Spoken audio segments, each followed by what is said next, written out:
ക്രിസ്തുവിൽ പ്രിയരെ, വളരെ നിർണായകമായിട്ടുള്ളൊരു സാഹചര്യത്തിലൂടെ ദക്ഷിണ കേരള മഹായിടവക കടന്നു പോകുന്നത് കൊണ്ടാണ് ഇങ്ങനൊരു വീഡിയോ ചെയ്യേണ്ടി വരുന്നത്.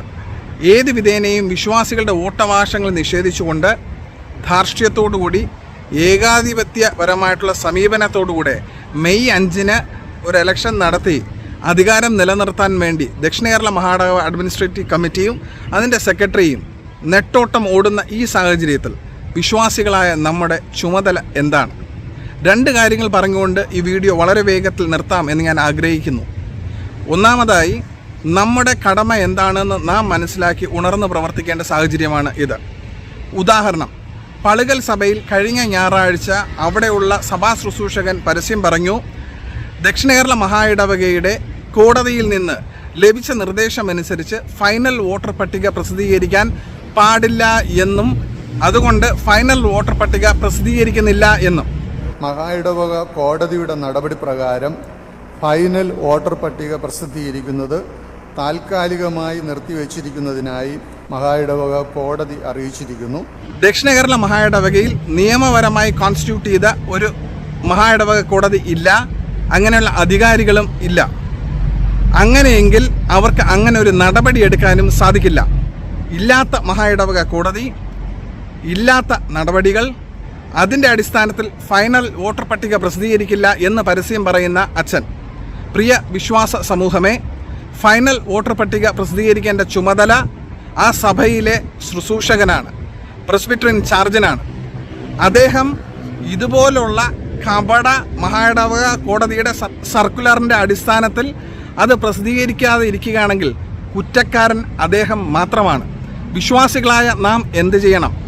മഹായിടവക കോടതിയുടെ കപട സർക്കുലറുകൾ വന്നു എന്ന് പറഞ്ഞുകൊണ്ട് നാം മിണ്ടാതെ ഇരിക്കരുത്. ഫൈനൽ വോട്ടർ പട്ടിക പ്രസിദ്ധീകരിക്കുന്നുണ്ടോ ഇല്ലയോ എന്നുള്ളത് പ്രസ്ബിറ്ററിയൻ ചാർജിൻ്റെ കടമയാണ്.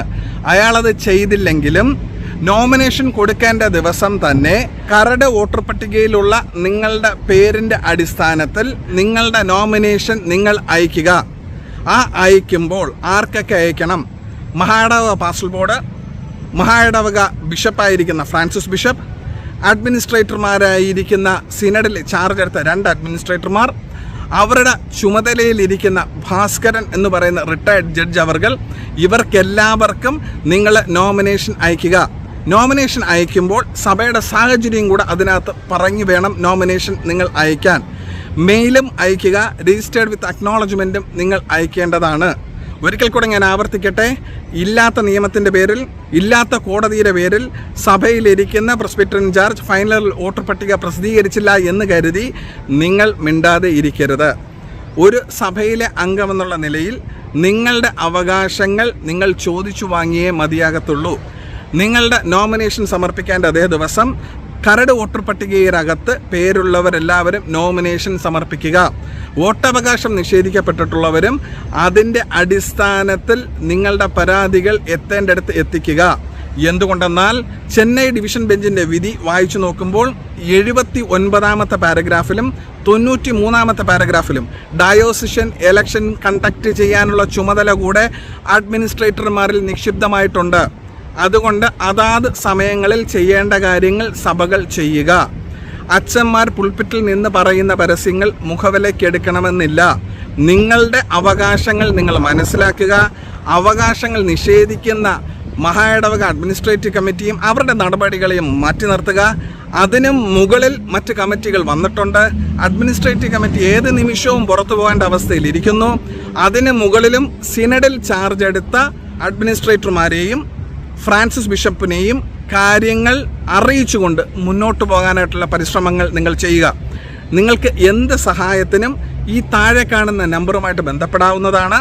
നിങ്ങളുടെ സഭയിലെ പ്രശ്നങ്ങൾ വോയിസ് മെസ്സേജായി ഈ താഴെ കാണുന്ന നമ്പറുകളിൽ നിങ്ങൾ പോസ്റ്റ് ചെയ്യുകയാണെങ്കിൽ തീർച്ചയായിട്ടും നിങ്ങളെ ബന്ധപ്പെടുകയും നിങ്ങൾക്ക് വേണ്ടുന്ന നിയമപരമായിട്ടുള്ള സഭാപരമായിട്ടുള്ള നടപടികൾക്കും ഉപദേശങ്ങൾക്കും മറ്റുള്ള സഹായങ്ങൾ ഞങ്ങൾ ചെയ്തു തരികയും ചെയ്യുന്നതാണ്.